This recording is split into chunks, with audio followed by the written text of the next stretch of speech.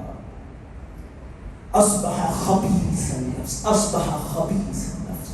اللہ مجھے اور آپ کو طیب النفس بننے کی توفیق عطا، اللہ ہمارے نفس کو پاکیزہ بنائے، اللہ ہمیں ایمان کی حلاوتیں عطا فرمائے۔ اور یہ جو رمضان ہے، یہ یاد رکھیے سر صالحین میں، یہ آخری بات کر رہا ہوں، پوچھنے والے نے پوچھا عمل زیادہ کرنا کوئی بڑی بات نہیں ہے، عمل اللہ کے ہاں مقبول ہو جائے یہ بڑی بات ہے۔ مثال دوں آپ کو، حضرت ابراہیم علیہ السلام نے اللہ کا گھر بنایا، کس کے کہنے پہ بنایا؟ اللہ کے کہنے پہ بنایا، اور وہ گھر بنایا جو ابراہیم کے بنا دینے کے بعد اور پہاڑی صفا پہ چڑھ کے اذان دے دینے کے بعد قیامت کی صبح تک اللہ کے بندوں کا گھر بن گیا۔ ابراہیم اور اسماعیل نے گھر بنایا، نیکی کا اتنا بڑا یعنی ہسٹوریکل کام کر دیا، اور کہہ رہے ہیں، کیا کہتے ہیں؟ ربنا تقبل منا، اللہ اسے قبول فرما لے۔